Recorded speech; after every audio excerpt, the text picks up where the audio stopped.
Om Namo Bhagavate Vasudevaya. Om Namo Bhagavate Vasudevaya. Om Namo Bhagavate Vasudevaya. Om Namo Bhagavate Narayanam Vasudevaya. Namaskritya Narayana Namaskritya Namo Chaiva. Bhagavate Vasudevaya. Om One Namo second. Bhagavate Vasudevaya. Om Namo Bhagavate Namaskritya.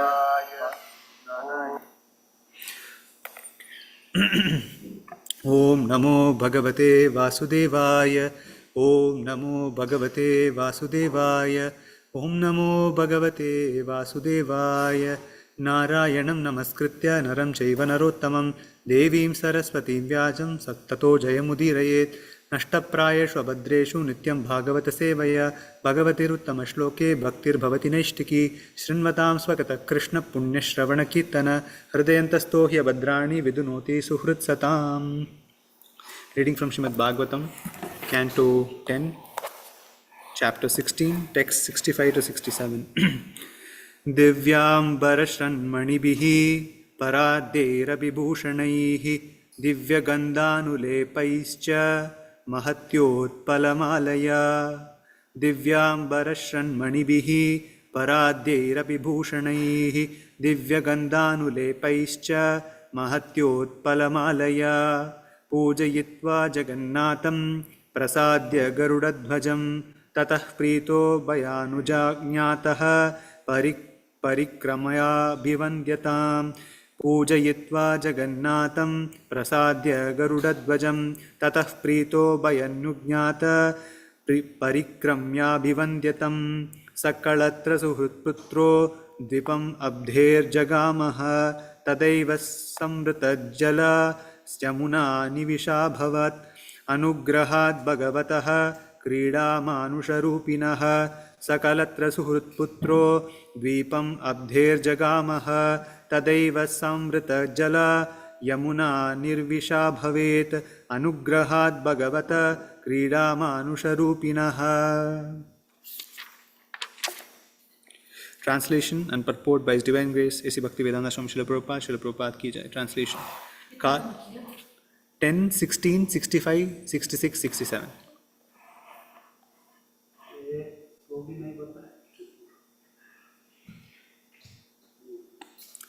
Kaliya worshipped the Lord of the universe by offering him fine garments along with necklaces, jewels, and other valuable ornaments, wonderful scents and ointments, and a large garland of lotus flowers. Having thus pleased the Lord, whose flag is marked with emblem of Garuda, Kaliya felt satisfied. Receiving the Lord's permission to leave, Kaliya circumambulated him and offered him obeisances. Then, taking his wives, friends, and children, he went to this island in the sea. To the very moment Kaliya left, the Yamuna was immediately restored to her original condition, free from poison and full of nectarian water. This happened by the mercy of the Supreme Personality of Godhead, who was manifesting a human-like form to enjoy his pastimes. Purport. Srila Vishwanath Chakravarti Thakura has commented extensively on this verse. To explain the word Manibihi, Kaliya worshipped the Lord with jewels. The Acharya has quoted from Sri Radha Krishna Ganoddesha Deepika by Rupa Goswami as follows. Kaustubhakya maniryena pravishya hradam auragam Kaliya preyasi vrinda haster atmano paharitaha. The Lord has made his Kaustuba gem enter the serpent's lake, and then he arranged for it to be presented to himself by the hands of Kaliya's wives. In other words, because Lord Krishna wanted to act like an ordinary human being, he made the transcendental Kaustuba gem invisible and caused it to enter within Kaliya's treasury. Then, when the appropriate moment came for Kaliya to worship the Lord with many different jewels and ornaments, the serpent's wives, unaware of the Lord's transcendental trick, presented him with Kaustuba gem, thinking it was simply one of the jewels in their possession. The Acharya has further commented that the reason Lord Krishna is described in this verse as Garuda Dvaja, he whose flag is marked by the symbol of his carrier Garuda, is that Kaliya also desired to become Lord's carrier. Garuda and the serpents are originally related as brothers, and therefore Kaliya wanted to indicate to Lord Krishna if you ever have to go to a distant place, you should also think of me as your personal carrier. I am the servant of your servant, and in the wink of an eye, I can travel hundreds of millions of yojanas. Thus, the Puranas narrate that in the course of Lord Krishna's eternal cycle of pastimes, when Kamsa orders the Lord to come to Mathura, he sometimes goes there mounted upon Kaliya. Thus ends the purport of the humble servants of His Divine Grace A.C. Bhaktivedanta Swami Srila Prabhupada to the 10th canto, 16th chapter of Srimad Bhagavatam entitled Krishna Chastises the Serpent Kaliya. नमो ओम विष्णुपदाय कृष्ण पृष्ठाय भूतले श्रीमते भक्ति वेदांत स्वामिनिति नामनि नमस्ते सरस्वती देवी गौरवाणी प्रचारिणे निर्विशेष शून्यवादी पाश्चात्य देशतारिणे जय श्री कृष्ण चैतन्य प्रभु नित्यानंद श्री अद्वैत गदाधर शिवासदि गौर भक्त वृंद हरे Krishna Krishna Krishna Hare Hare Hare Ram Ram Ram Hare Hare. Hare Krishna. So today we are going to discuss the last verses of the 16th chapter of the 10th canto, which is verse 65 to 67. And this is the chapter which details how Krishna subjugated Kaliya. And in the last verses here, it's mentioning like how Kaliya is repenting for his mistakes and he is circumambulating the Lord, and he is giving gifts to the Supreme Lord, and he has been instructed by Supreme Lord to get away from Yamuna so that his venomous poison is not polluting Yamuna. Right, so to understand this, right, so this is all Lord's pastimes. And if you see Srimad Bhagavatam, the importance of hearing the Lord's pastimes is extremely stressed. So if you see an example from the fourth canto of Srimad Bhagavatam, Dhruva Maharaj says, Ya nivristanu vritam tava pada padma dhyanat bhava janakatat shravanena vasyat sa brahmani swamihimanya pinata mabhut kim tvantakasi lulitat patatam vimanat bhaktim muhu pravahatam tvaime prasango bhuyadanantamahatam amalashayanam enanjasolbana murugya sanam bhavabdim neshye bhavadguna katamritapana mattaha. Dhruva Maharaj is asking, when will I get maddened to hear about your glorious pastimes? So this is the mood of elevated Vaishnavas. When they are completely surrendered to the Supreme Lord, this is the mood with which they pray. And then there is a verse from Gajendra Moksha where he says, Ekantino yasyana kanchanartam vanchanti yet bhagavat prapannaha adyatputam ta charanam sumangalam gayanta mananda samudra magnaha. When will I be completely immersed in this ocean of realizing your transcendental pastimes? So this is Gajendra's prayers. So here we are in this chapter where we are discussing this glorious pastime of Krishna subduing Kaliya. And Krishna himself says in the Bhagavad Gita, Machitta madgata prana bodhayanta parasparam katayantascha mam nitya tushyanti cha ramanti cha. So what does my devotees do when they come together? Their minds are completely intoxicated in my divine pastimes, and they talk about within each other and they relish on these beautiful pastimes. So we get an opportunity today to discuss this beautiful pastime of Krishna subduing Kaliya, and this 16th chapter where the whole pastime is narrated by Sukadeva Goswami to Parikshit Maharaj. So it's mentioned, like, I'll just give a brief, like when I entered the temple hall, I saw Srila Prabhupada and I saw this board. It's very interesting how Krishna reciprocates. So today we are discussing about Kaliya, and in the board it's mentioned like it's the snakes which are envious can actually be subdued by herbs, but an envious man can never be subdued. So hence it's very important to take to Krishna consciousness and lose our envious nature.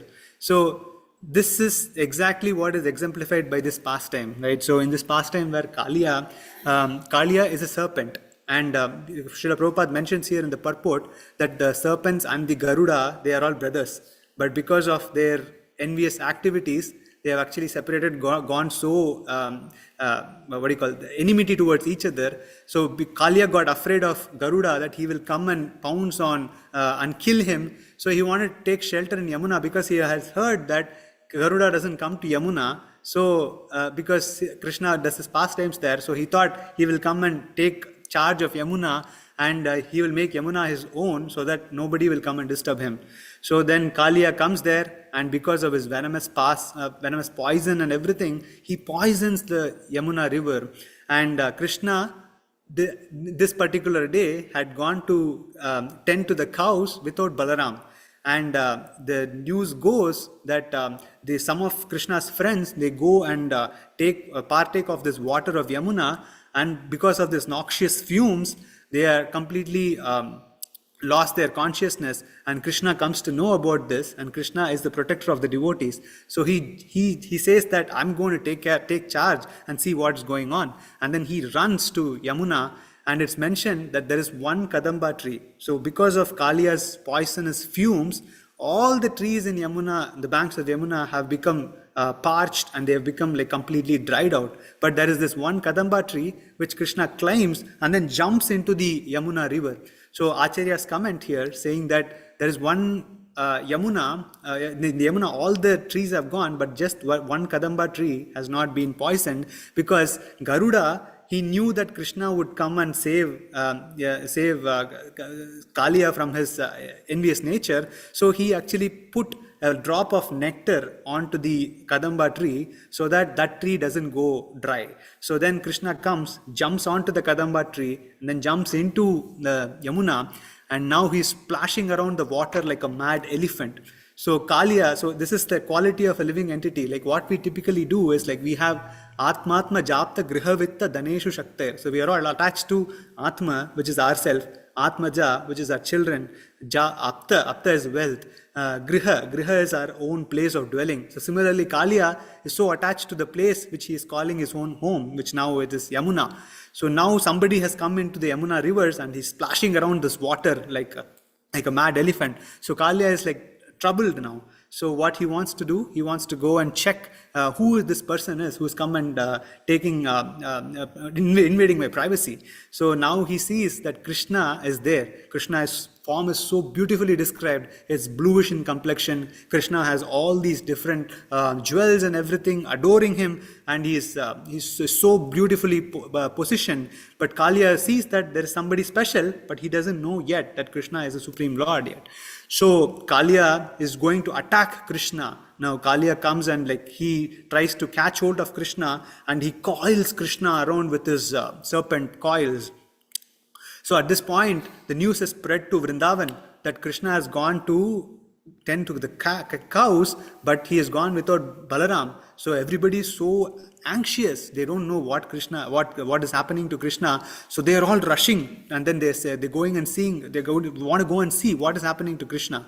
And then as they come, Krishna has actually been coiled by Kaliya, and Krishna is putting up this show, his divine pastime, where he is almost like crushed by Kaliya. And seeing this, all these gopas and the gopis who are there, they all swooned. They are not able to take the fact that Krishna is being crushed by Kaliya. And some of them want to go and help Krishna by jumping into the Yamuna. But Balaram, he is the Adi Guru. He knows that, okay, Krishna is performing a Leela here. So he's stopping all these Vrajavasis from entering the Yamuna river, and he's saying to them, just wait, Krishna is actually going to perform a pastime here. Then as they were stopped by Balaram, Krishna with his might is just pulling himself out of these coils, and then he jumps into the water. And then it's mentioned this Kaliya had many hoods. So we've heard about snakes which have one hood, which is the king cobra. But this Kaliya had many hoods. And it's mentioned Krishna jumped onto the hood of the Kaliya snake. So here there are a lot of important points. Like this particular pastime alone, we can spend so many days just meditating upon the glories of this pastime. So here, what I want to call attention is to the first fact is that Krishna, with his lotus feet, put his feet on the heads of Kaliya. So this is not very simple to get association of Krishna, and it is not simple to get association of the lotus feet of the Supreme Lord. If you see the Shastras, everywhere the prayer is to go and achieve the lotus feet of the Supreme Lord. So in Brahma, in his prayers, he says, Samashrita ye padapallava plavam mahatpadam punyayasho murare bhavam buddhim vatsapadam parampadam padam yat vipadam natesham.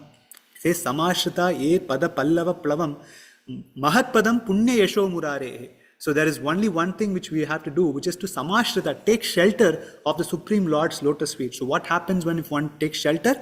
Bhavambudim vatsapadam parampadam. Even the material world, which is so disastrous, padam padam yat vivadam tatesham, every step you take in this material world is disastrous. But if one takes shelter of the Supreme Lord's lotus feet, then the entire material cosmic creation becomes like a govatsapada, which is like if you see the footprint of a calf, it's so small and tiny, and water can easily fill over it, and you can just jump across it, right? So just like that, we'll be able to cross this ocean of material existence if one takes shelter of the Supreme Lord's lotus feet. So that's the glory of the Supreme Lord's lotus feet. Similarly, in Rudra Gita, Lord Shiva says, Padashrita. Yeah, so he says, Ye padambujam.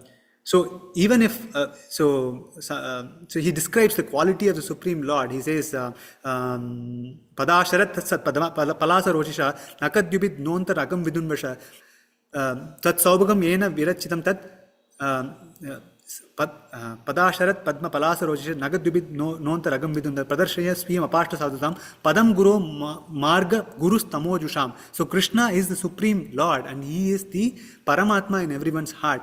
But getting to his lotus feet, Padasharat Padma Palasa Rochisha, his lotus feet are like the bloomed lotus which are appearing in the autumn season. Padasarat Padma Palasa Rochisha, Nakadyubit Nontar Agam Vidunmata. Just by touching the tips of the nails of the Supreme Lord, one can get liberation from this material world. Nagadyubir nontar agam vidunmata. Pradarshaya swiyam apashta sadhasam. Padam guru marga gurus tamojusham. So Krishna, just become my spiritual master and help me and guide me in this material world is what the prayer is, right? So that's the glory of the Supreme Lord's lotus feet. So that lotus feet, Krishna is placing on Kaliya's hood.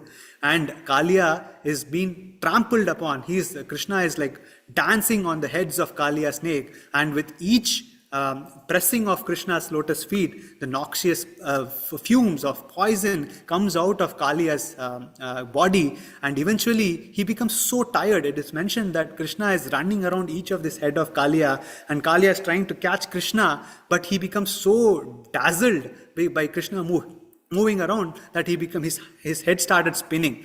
So then Kaliya could not stop Krishna, and eventually Krishna with his feet, he's trampling on the Kaliya's head, and he is subduing Kaliya. And at that point Kaliya has lost all his potency, and now he is about to fall down. At that point, the wives of Kaliya, the Nagapatnis, they are coming, and then they are praying to Supreme Lord, saying that this Kaliya, whatever punishment you have meted out to him is actually what he deserved, Krishna.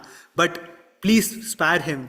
Because of you placing your lotus feet on this Kaliya, his enviousness and his impurities have been purified. So please spare him. The Nagapatnis are offering these glorious prayers in this chapter, in the 16th chapter. And because of that, Krishna is now going to let Kaliya loose. And now the important point to note here is, like when gopis, they pray, they say, the Virachitabayam Vrishniduryate Charanamiyusham. So he says, like when Krishna places his lotus feet, Pranata Dehinam Papa Karshanam Trinacharanugam Shri Niketanam Fani Fanarpitam Te Padambujam Krini Kucheshana Krindi Hirchaya. So he says, like when Krishna places his lotus feet on somebody, then the papa of multiple janmas are all completely vanquished. Pranata Dehinam Papa Karshanam Trinacharanugam Shri Niketanam. This same lotus feet is actually following the calves as they go to the forest to actually graze. And this same lotus feet is the destination of Shri Niketanam, is the place where Lord Goddess Fortune, Lord Lakshmi stays. Shri Niketanam. Panipanarpitam te padambujam. Oh Krishna, this same lotus feet is the one which actually danced on the heads of Kaliya, and te padambujam krinu kucheshana krindi hirchaya. So when will you place your lotus feet on our heart so that we will be completely thinking about you, Krishna? So this is the glorious prayer of the gopis. So the important message here is when we come in contact with Krishna, we get purified. So there are multiple instances of this. Like one I want to draw, because we are so close to the appearance day of Gauranga Mahaprabhu. So he says, Cheto darpana marjanam bhavamaha dhavagni nirvapanam shreya kailava chandrika vitaranam vidya vadu jivanam anandam buddhivardhanam pratipadam purnamritat spadanam sarvatma swapanam param vijayate Shri Krishna Sankirtanam. Just when one comes in contact with Krishna through his name, then this samsara, the dhavanala, which is like the repeated birth and death cycle which we are going through, there is only one way to extinguish it, which is to chant the name of the Supreme Lord. It says, Cheto Darpana Marjanam, cleanses the heart. Bhavamaha Davagni Nirvapanam, Shreya Kailava Chandrika Vitaranam, Vidya Vadu Jivanam. So this is the only light, which is like the shining, beautiful light of the moon, which is like enlivening the living entity. Vidya Vadu Jivanam. Anandam Buddhi Vardhanam. It is the one which is unending bliss. Anandam Buddhi Vardhanam. Pratipadam Purnamutat Swadanam. In every step, it is like so blissful to chant the Supreme Lord's name. Sarvatma Swapanam Param Vijayate Shri Krishna Sankirtanam. So this Supreme Lord's name is the one which will give all victory, whatever we desire, we can get just by chanting the Supreme Lord's name. And when Sri Chaitanya Mahaprabhu in 6th Ashtakam, he continues to say, he says, Kripaya tava pada pankaja stita duli sadisham vichintaya. Just give me your shelter of your dust of your lotus feet. That is enough for me, Krishna, is the prayer which Chaitanya Mahaprabhu prays. And that dust of lotus feet, Krishna placed his lotus feet on Kaliya's head. And Kaliya was so fortunate, just by Krishna placing his lotus feet on his head, he was completely purified. And we have another instance in the Dhruva Maharaj's story. Dhruva was a child, right? He was 6 years old. He doesn't know how to pray to the Supreme Lord. He doesn't know how to worship the Supreme Lord. So because of his austerity, which Narada Muni instructed, he was able to see the Supreme Lord face to face. But then he didn't know how to use choice poetry to actually glorify the Lord. So when he saw the Supreme Lord, what happened is Krishna, with his conch shell, he actually placed it on Dhruva Maharaj's head. And because of that, he got completely purified. And Dhruva says, Yontaf pravishya mama vacham imam prasuptam sanjivayat akila shakti dhara swadamna anyamsta hasta charana shravana stvagadin prana namo bhagavate purushaya tubhyam. Because of you touching me with your conch shell, Yontaf pravishya, you have entered into me, Krishna, pravishya mama vacham imam prasuptam, and you have purified my senses. Sanjivayat akila shakti dharasvadamna. You have enlivened, you have given strength to my senses. Sanjivayat akila shakti dharasvadamna. Anyamsta hasta charana shravana stvagadin. You have enlivened my sense of hearing, enlivened my sense of touch, enlivened shravana tvag adin. Prana namo bhagavate purushaya tubhyam. You enlivened my own life air, which is prana. Namo bhagavate purushaya tubhyam. I worship you. And then he goes on to say all these beautiful verses glorifying the Supreme Lord. So just coming in contact with the Supreme Lord is very auspicious, and Kaliya has come into contact with physical presence of the Supreme Lord. And Lord has placed all his lotus feet on Kaliya, and Kaliya has been subdued now, and Nagapatnis have prayed. And that is the context for today's verse, where the Kaliya is actually coming and saying, now he's completely remorseful that he has come and taken shelter of Yamuna, but it is good fortune that he is able to have Lord Shri Krishna come and subdue him. And then he circumambulates the Supreme Lord, and then he offers a lot of gifts to the Lord. So one may wonder, why is Kaliya offering gifts to the Lord? Is he trying to bribe the Supreme Lord? No. Because in the Bhagavad Gita, Krishna says, Bhajatam Priti Purvakam, Dadami Buddha. He says, Bhajatam Priti Purvakam. If one gives, one offers to me something with love, he says, Patram Pushpam Phalam Toyam, Yome Bhaktya Prayachati. If one offers to me with love, then I accept. Tadaham Bhakti Upahritam Tashnami Prayatatmanaha. So, Kaliya is offering with love, and he is offering. So what do snakes have? Snakes are, it's mentioned that the Nagas are the most powerful, they are very strong, and they have all these different jewels, and they are materially very opulent. So whatever they had, he's offering to the Supreme Lord, saying that these are my offering to the Supreme Lord.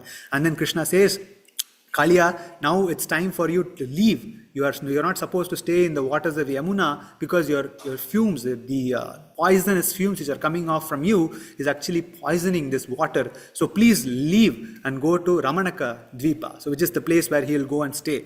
And then all the Kaliya and the Nagapatnis, they're all about to leave. And so the couple of very important messages and take-home points which we can take from this is that association with the Supreme Lord is purifying, and association need not physically come, like we need not have physical association with the Supreme Lord, because Krishna is present in his names. Chaitanya Mahaprabhu says, Nam Akari Bahuda Nijasadva Shaktihi Tatrarpita Niyamitaha Smarane Nakalaha Etadrishi Bhagavan Mamapi Durdev Midrisha Janina Anuragaha. Says Krishna has invested all his potency in his supreme holy name. So if one takes shelter of the holy name, then one is taking shelter of the Supreme Lord.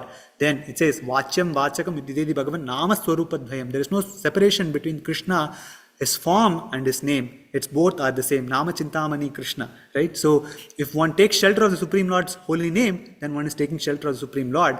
And just by taking shelter of the Lord, one's abhadrani in the heart will be clarified, will be completely eradicated. That's what the message of Kaliya is showing us. Even if one is envious, like the Kaliya serpent, just by one associating with the Supreme Lord through his name, the form, pastimes, then one eventually gets cleansed and his hearts become pure.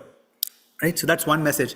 And the second message is that just by if one can commit sinful activities, right? Just like Kaliya has actually poisoned Yamuna, but then when one is atoning, there has to be prayaschitta, right? So one has to take prayaschitta to atone for one's sins, which is very important, which is not just a mental activity, but it's a physical activity. Here Kaliya is saying that he's circumambulating the Supreme Lord and he's offering gifts to the Supreme Lord, right? So this is another important point. And third is, when Krishna places his lotus feet, so it can be, whenever Krishna wants to purify, it can be in multiple ways. In Kaliya's case, he's actually placing his lotus feet on the hooves of the snake and is trampling him completely and subjugating him. It can be like that, but it can also be where Krishna gracefully lifts us and keeps us in the path of this devotional service and then takes us forward. So it can be different for different devotees based on the mood and based on how they relate to the Supreme Lord. So that's another important message to take from this particular discussion. And then once Kaliya, we saw like Kaliya offering gifts. So this is actually a quality of Priti Lakshana. Right? So it's in the Nectar of Instruction, Rupa Goswami says, Dadati Pratigrishnati Guhyamakyati Prichati Bhunkte Bojete Chaiva Sadvita Priti Lakshanam. There are 6 qualities of Priti Lakshana, or loving relationships, which is Dadati, which is giving, and then Pratigrishnati, which is accepting gifts. So I was wondering, so today, does anybody know what's special about today? Today is Dwadashi. But besides that, do you know what is special about today?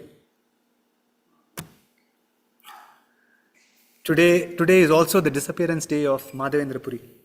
So Madhavendra Puri is a very, very important figure in our Gaudiya Vaishnava tradition. So our parampara, our sampradaya is called Brahma Madhva Gaudiya Sampradaya. So how is our connection with Madhva Sampradaya happening? It's because of Madhavendra Puri. So Madhavendra Puri was the guru of Ishwara Puri, and Ishwara Puri was the guru of Chaitanya Mahaprabhu. So that's how our line of Gaudiya Vaishnava comes. And Madhavendra Puri's 2 important disciples were Ishwara Puri and Advaita Acharya.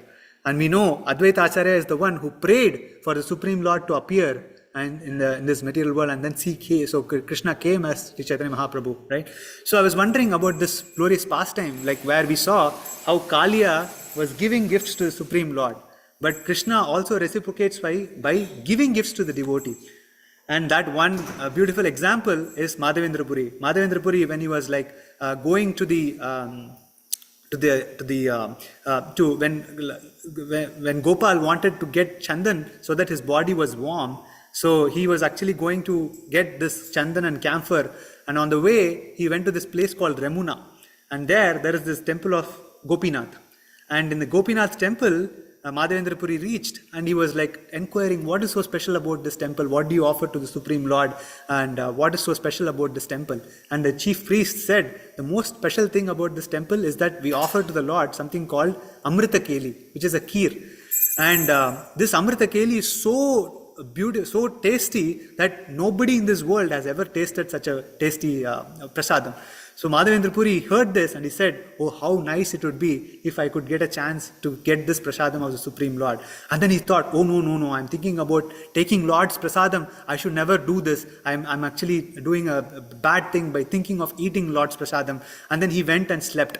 But Lord in the heart, he heard Madhavendra Puri's desire, and what he did is like he actually went in the dream of the chief priest and he said, oh priest, I've actually, you offered me this Amrita Keli. Of all the pots you gave me, I've actually hidden one of these pots behind me. So tomorrow when you come to open darshan, take one of these Amrita Keli pots and give it to Madhavendra Puri. He is there in the outskirts of the city. He's waiting, and then please go give it to him. And then this chief priest came running. He took the Amrita Keli and then he searched for Madhavendra Puri in the bazaar. He said, Madhavendra Puri, where are you? And then Madhavendra Puri woke up and he said, I am Madhavendra Puri. And then the priest said, the Lord Gopinath, he came in my dream and he said he's actually kept hidden one pot of Amrita Keli for you. And hearing this, Madhavendra Puri went into ecstasy. He could not even understand how merciful the Supreme Lord was. He is just reciprocating with his heart's desire. And the Lord gave Madhavendra Puri this Amrita Keli. And because of this pastime, that Gopinath is called Kirchor Gopinath, because he stole this particular Kheer so that he will be able to reciprocate with this loving devotee, Madhavendra Puri. So just like Kali, how Kalia was giving gifts to the Supreme Lord reciprocates with us just by giving gifts to us as well. So this is the loving aspects of Datati and Pratigrishnati. So that's one pastime I want to connect and end today's class with this beautiful pastime of Madhavendra Puri. So with this I would like to end my lecture here. Madhavendra Puri ki jai. Hare Krishna.